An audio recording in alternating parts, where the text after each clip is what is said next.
Hey, everybody. Thank you so much for tuning in. My name is Melody McAllister, and I am your host. I host a weekly book chat on my Facebook, Twitter, and YouTube channels. And the crazy thing about tonight is StreamYard isn't letting any comments come in. So please join from my YouTube if you would like to comment when we are talking, and that way we can flash them up on the screen. Otherwise, if you're tuning in and you're like, Melody, why aren't you flashing my comments? It's because of just a glitch that's happening. But tonight, I'm so grateful to share some space with Jeff Szpirglas. He's one of my favorite authors. We're doing it a little bit different on a Tuesday night. Usually you can find me on Wednesday nights. I also want to give a shout out to the Alice Keeler Teacher Tech community and the Thrive in Edu community that we're also going through.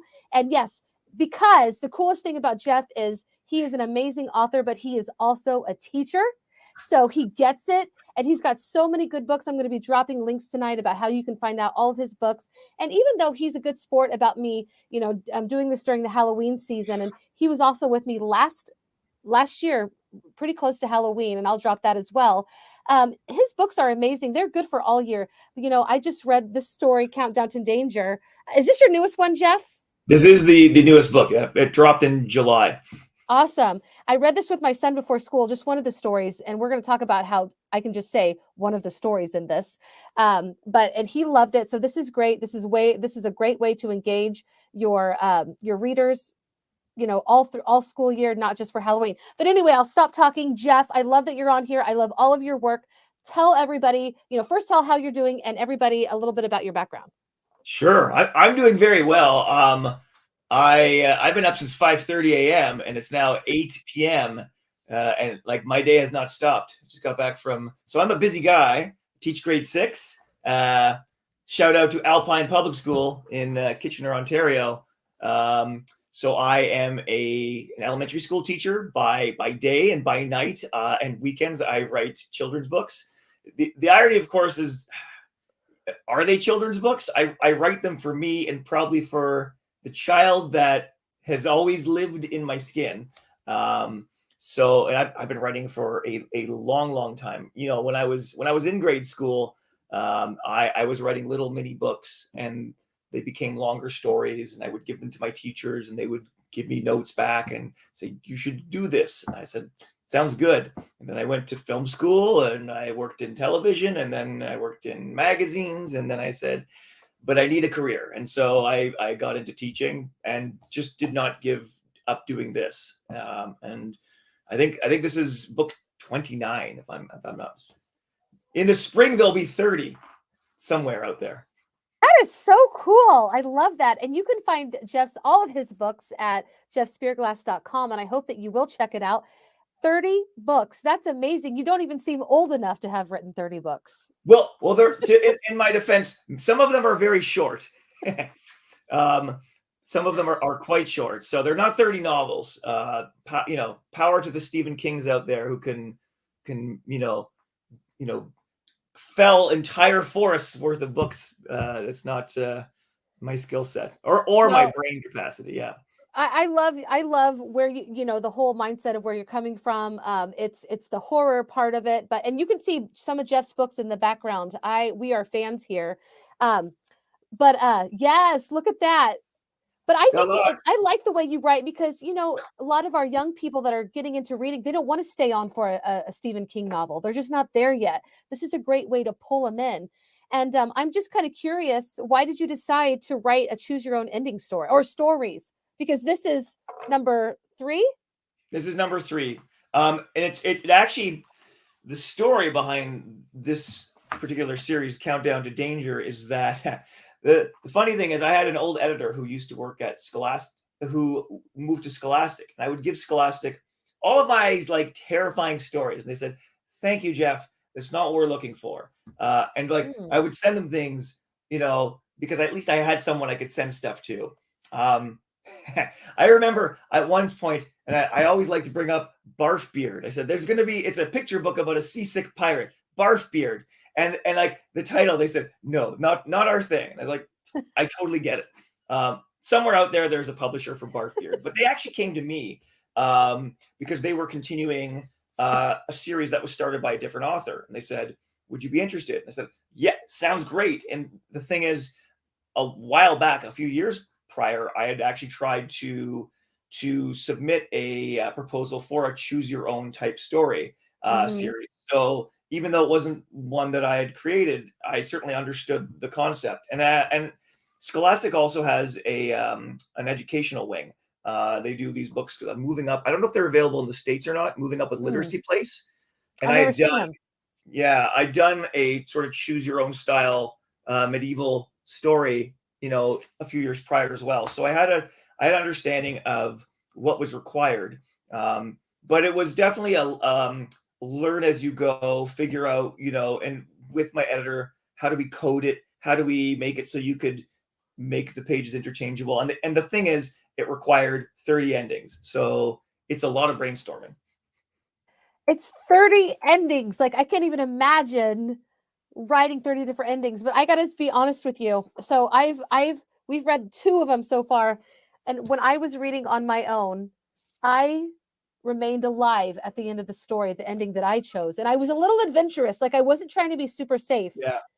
But when my son, my 6th grade son was choosing the endings this morning, he was not alive. He was dead. And it was still funny. I love how you're able to put those elements of the horror story in, but you still laugh at the very end. It's so goofy, it's funny.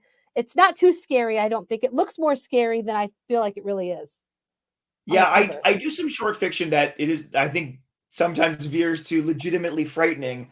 And with these, I mean, I can't make. I mean, for me, half of the fun is that you're going off on multiple tangents, and so how scary is it actually going to be because you keep dying, and so you keep going Right. back and reliving moments. Like there is a ridiculousness about the whole concept. And the actually the it's I realized by the time I've got to this book, you know, I'm really hitting like the tone I want. Like the other author, he's very good. His name was Jack Heath, an Australian guy, and he's really good at like the sort of nail biter adventure, Uh-huh. and really like prose that is quite suspenseful, like young Robert Ludlum. But it is, and I try, and I always try to write like that. But I keep, you can't help but be yourself, and I can't help but put in bad jokes.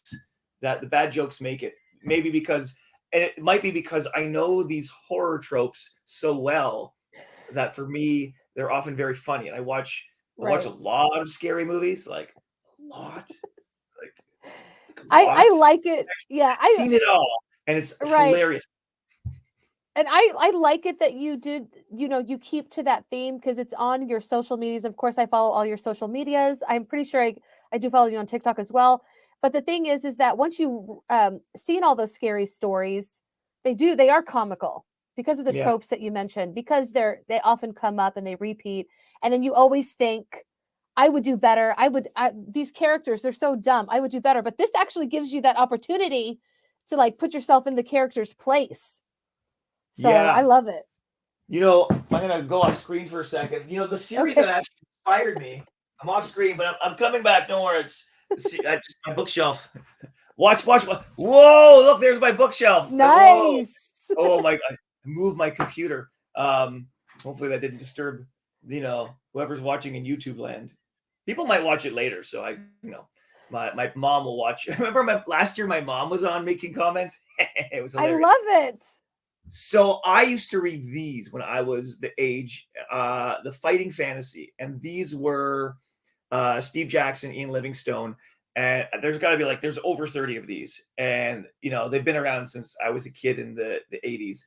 Um, I read these more than the actual Choose Your Own Adventures. It's a copywritten term, so we Countdown to Danger can't copy obviously the any of those copywritten materials, but these were always kind of taking the Dungeons and Dragons, rolling dice, fighting monsters.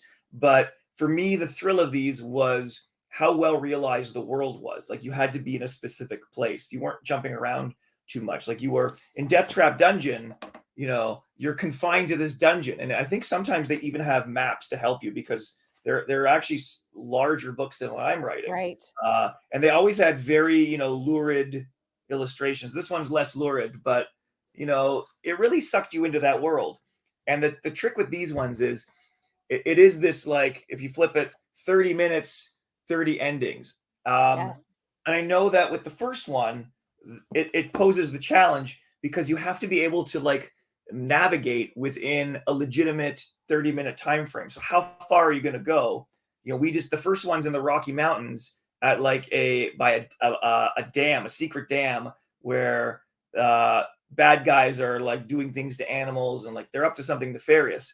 But I couldn't move beyond that locale because 30 minutes would have elapsed. And even the follow-up, which it's called Canadian Sabotage. It used to be called East Coast Chaos, or I think I wanted Canadian Catastrophe, but I don't think it would fit across the page. But that's in Atlantic Canada, or any maritime area. New England would work too.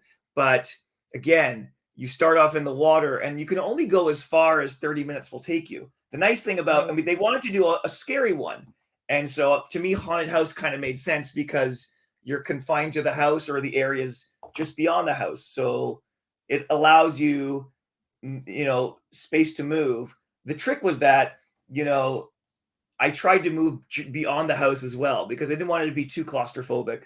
I think there's Right. parts where you can go under the ground and outside. And so that's part of what I'm thinking about is the actual world. Like, I have a mental map in my head of the space that you use. Well, I'm glad that you do because I feel like that is just really, really a challenge that I don't know that I could accept to write. But you did answer my question that I had in my head. Did the 80s Yeah. inspire you? So I'm glad the 80s and me, because I'm a lover of 80s. I'm glad that it is a part of your story as well. And I'm just having this idea, like if you read this with your students, you could like keep tally, like how many times you die and how many times you live in these stories, and who I wins. do read them, and they're fun to read alouds. Because they're like, "Oh, you wrote that?" They're asking, like, "Yeah, I did." But also, they're fun to read aloud because it allows for some audience participation. Because you can choose, like you say, what do you want? And again, let's do a vote. And where do you want to go? And so, I can do a little self-contained story, and then put the book down, and then those who didn't get their choice can go and thumb through the book and explore all the avenues. Right? It's Yeah, it they're the kinds of books where you don't even need to read all of it. I mean, you might get to all of right. it. I think sometimes to read all of them, you really have to, I think this is the new one because I haven't taken it down. The sticky notes are on my wall, but like it really is a flow chart, and you can see everything's coded with letters and numbers. Uh-huh. We kind of have an A plot, a B plot, and a C plot. And so as long as my editor and I understand the map, then the writing of it isn't too difficult because it's on the map, and you can only veer. So you can't go off the map. You've got to stay. I have to be inside of a box. So once you've kind of mapped it out, then the writing of it isn't difficult. It's time consuming, but it's not. Right. It's a different part of your brain. Mm. And I'm the kind of guy who goes off on tangents. So, and have children and have a day job. So it's hard for me to write a novel because the planning of it extends beyond where my brain at the end of the day will take me. But I can definitely come up with lots of alternate endings. What if this happened? What if that happened? I think that's kind of fun for kids too, Yes. I think that's the because best thing to teach, like when you're reading stories with them. Well, what do you wish were different? How do you wish it would end? yeah, and I a lot love of it. kids, they struggle with. I was even doing something today. We're trying to put point of view in a story, and I took some of those Chris Van Allsburg, Harris Burdick, where it's like the story starter and the image, and we're doing a 5W chart, and I'm talking about, well, what could happen, and so they obviously have lots of different ideas. It's the one where the girl puts the knife by the pumpkin and the pumpkin glows. We had lots of ideas about the pump. Maybe it's from the pumpkin's point of view, and Right. maybe so one student wanted to write from the pumpkin's point of view. I said, yeah, why not? One person said that the pumpkin, is that's sentient, that it's communicating. I suggested you open it up and all these little seeds fly out and they go all over the place, but there's no wrong idea. Right. And I think the fun of these books is that, from the seed or the germ of an idea, it could, like, this is the problem with being an author that has to commit to one storyline. Right. The other storyline that you thought of as your alternate plot was actually not half bad. And so the fun of this is Yeah. that I get to do all of those. Then the challenge becomes, well, then you have to justify how great the endings are. I And love that. you can't always like fall down or get crushed by something, because Right. it's going to get boring to keep getting crushed by something to death. And I mean, it's like, it's a higher order thinking right there, that's good thinking. And talking about stories, when we think about like book reports and crap like that, like it's so boring. This is what really is engaging for readers, our young readers. And we kind of went into this a little bit already, but what do your kids, your personal children, and your students, what do they think about your books? My own kids, they're really interested. I think they've reached a point where they realize, oh, dad does this. It's like it's one of his jobs. I think that, and they're always, I think like my son is really into both my kids are really into the writing of stories. My son in particular is really into it. He came up with a great title for a story. I'm like, oh man, I'm going to write a different story, but I want to borrow the title. He said that was okay. If it comes to fruition, I will have to share which one was his. So but I think I'm not sitting down to teach him writing. I think just the act that I'm making things that look like this, and he's a 10-year-old kid. It's cool because books come out. If the 10-year-old me got to meet the 40-something me, and he saw that I was doing this and getting paid for it, he'd be like, right on, man. So it's right in his wheelhouse. It's like it hits the sweet spot. And I think for my students, I've also do with my wife Danielle St. Orange. We've written early reader chapter books, and for years I was teaching primary students. And so I mean these stem from. I mean, if I pull out more, like Wild Cards is legitimately based on Pokemon cards not being allowed to school because kids were getting into fights. Well, that was the story. You didn't have to invent too much. The problem was there. I mean, it requires finessing and making it fit within a certain template. But as teachers, the ideas for stories are bombarding you at any moment. All of the conflicts and the challenges that go with working in the public school system. Yeah. And so my older middle grade students are interested. I think the nice thing about these books is they're not too onerous to read. Some of that's kind of dictated by Scholastic, like it has to be this many pages. Each page can only have this many words. So the kind of ways I veer where the story's going can only go so far. But that actually makes it, I think, palatable and welcoming for a reader, and I think specifically a reluctant reader. Right. I agree. I think it's a great book to start for reluctant readers, but also engaging for any kind of reader. And I love reading with all the different, just getting really alive and getting into the story. That's how I've always loved reading stories with my own children or with my students. And this just allows you to be crazy. It allows you those moments of screaming. And when you scare kids, it's awesome. But I love it all. Yeah. Love scaring children. I mean, Yes. in my work, in my domain as a writer, a teacher, not really my goal. Well, I mean, they're not expecting you to make the sounds that the author puts in there. That's what I mean. Oh, I think I just did a Startle. book reading this weekend, but I like to scare them with sudden and jarring sounds. Just Yes.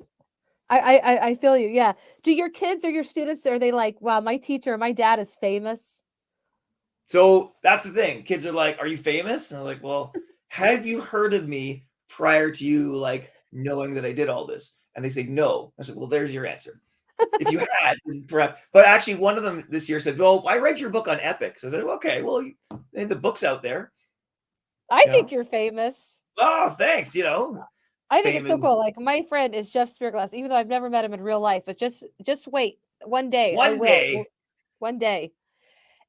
It's so cool. And your wife helps you, right? And so we'll talk about what's coming next, but I hope to have both of you come back on with another book.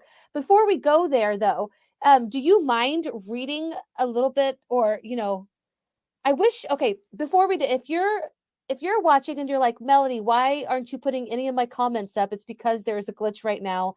The only comments that we can see are from YouTube. So come on over to YouTube because it would be so fun to read a story with Jeff and actually choose a couple of endings or, choose a Yeah, couple of. if nobody, Melody, you can choose where to go. Yes, But I would say try to choose a different. Don't go for the survival. Don't be safe and do what you did already. Choose a different right. way. Oh Yeah. no, when I read it earlier, I mixed it with adventure and like I went a little out of my comfort zone. Like I wouldn't really Yeah. do this. And I still was alive.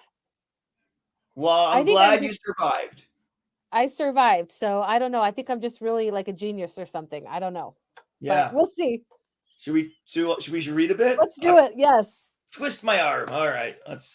I did it just this weekend. All right. Countdown to danger. Horror house. You have to really enunciate that word, or else it's. I should make it big. I should make you really big. What do you mean? Like so that Make me you're big. yes. I'm like 5'9", 10 maybe. Hold on. Oh, there we go. Oh, I see. There Now you I'm go. big. All right, Now let's you can do see this. my Jaws hat. Oh, look, and I have a Doctor Who hat as well. Are Because these your inspiration? I love it.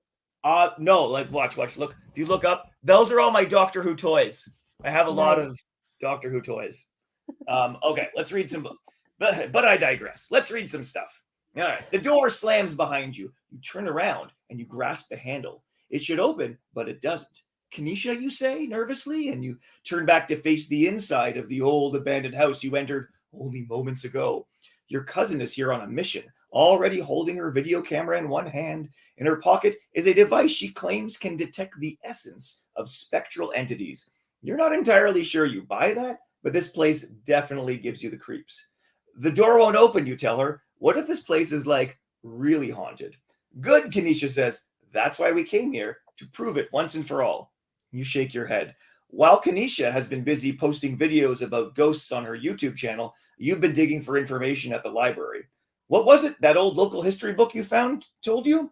This is the house of Avonlea and Abraham Smithson, and it's rumored to be a gateway to supernatural realms? You look at the front door, hoping maybe it was just the wind that snapped it shut, and then you see it. Blood red letters being scratched into the wood. At midnight, you are ours. You let out a yell, and Kenesha turns around. What are you screaming at? Don't you see it? You point to the door, and sure enough, the writing has vanished, but it was there. You pull out your phone and check the time, noticing you have no signal. It's only 30 minutes, you realize, until midnight. Kenesha steps farther into the house, close to a towering, dusty bookcase. Past it, there's a stairwell going up and one going down. I'm getting a strong reading from the basement, she says. Let's try there.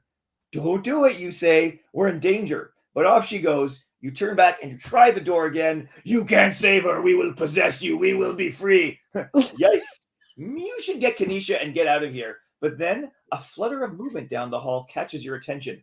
Maybe it's just the wind. Maybe it's, you gulp, ghost. So this is where if anyone's on YouTube, like I don't know if my mom's there this time, but you can choose. Do you want to go into the basement or do you want to go like stay on the main floor? Choices. Is anybody watching? I feel like the dangerous one is the basement. Ha! They're all dangerous, Melody. But wait, where do you wish That's to the go? freakiest for me. Where do The you want to go? basement is so scary. Like I hated the basement even growing up. Yeah. Are we going to the basement? Let's go to the basement. What was the other choice again? Main floor. Presumably it's less scary, but stuff It's happens. It's not really less scary because you're by yourself. And they've already split up. Yeah, the point of going to the basement is you reconnect with your cousin. Yeah. Yeah. What do you think? To the basement? I think you got to go with your guts. I want to see where the basement takes us. The basement. That's page 39. So I don't do any of the pages. Somebody does that for me. That's the job of my editor. Sucker, because that's hard stuff. Yeah. So anyhow, okay, 39. You need to find Kenesha, and as you step towards the stairwell, your nose is assaulted with a musty smell from the dank basement. Kenesha, you call out. Your voice echoes, suggesting a cavernous space below. She hasn't been gone long enough to be out of earshot, but there's no response. You peer down the stairwell. The limited light in this place isn't enough to see much. You pull out your cell phone, you turn on the flashlight, it illuminates a couple of old wooden steps and a rickety railing. But even the super bright light can't pierce the darkness below. One more time, loudly, Kanisha! And again, nothing. Something must have happened to her. You gulp and you take a step. Your body weight makes the stairs creak angrily as you gingerly pace downward. And when you get to the bottom, you snap a picture with your phone. The flash goes off, and for a minute, you get a better view of the subterranean space, and ghosts!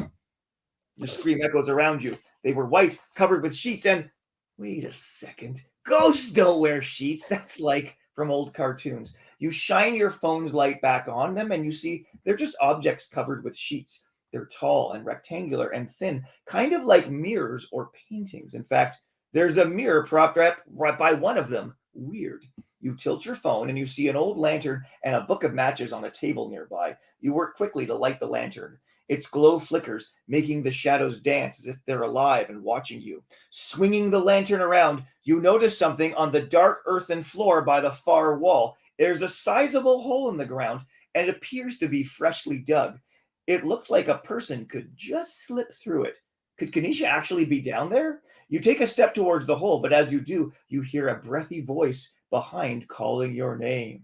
Your name. Insert name. You turn around and you push the lantern into the direction of the voice. The only thing it illuminates is an object covered with a sheet. It couldn't be coming from that, could it? And then, of course, now you can go investigate the hole in the floor or the thing behind the sheet. So, Right. do you want to keep going, or you want? I mean, it's up to you. We don't have. I mean, I want to. I don't want to go down the hole. I went down the hole this morning, so but Don't we all? Yeah. it's okay. I mean, we can stop. That's amazing. I love this so much. Now I'm going to read the same thing, and I'm not going to go down the hole this time. I'm going to go investigate behind, and that's what I love about this. Yeah, behind the sheet.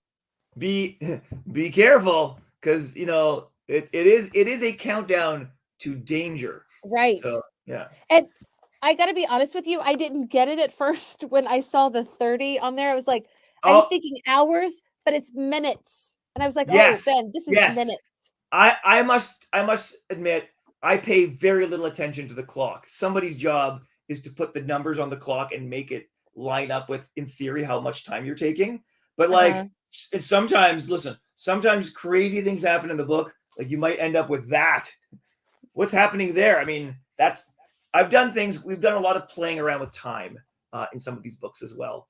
And also, like, something happens to you and you don't know. I think in a previous book, I think you get conked on the head and wake up. Oh no, you get tranquilized and you wake up and you don't know what time it is. So like, how much time has passed? It's unknown. Right. So it was question marks. I love it. But I guarantee that if you're watching this and you're reading this with your young people, or if you're a young person reading it, you will laugh at the end. Like you get caught up, and then there's just this funny moment at the end. And that's what I absolutely love about your stories, Jeff. And I just think you're a great author. Your books are great. They're just like, they really draw you in. And that's a special gift and a talent. So kudos to you. What's coming next for you? My writing my report cards is on promoting books. That's really scary. That report card is the scariest. Yeah, it's not actually. I really try to take care that I make like a list of like the learning skills, and I'll make a list on Google Docs of like academic goals, and I try to go through with each student of like, okay, I've seen this, I've seen that. Like I really try to keep it as personalized as I can. Right. A very holistic approach. I love that. So we have but in terms of what's next for me as a writer, so I am there is another one of these at some point in the future. I got another book of short stories I have to work on. My wife and I have a book coming out in the spring. The other book, another thing like this is coming out. There's more scary short stories, and there's gonna be more. There's like a bunch of. I actually really enjoy. I've learned that. Well, it's hard.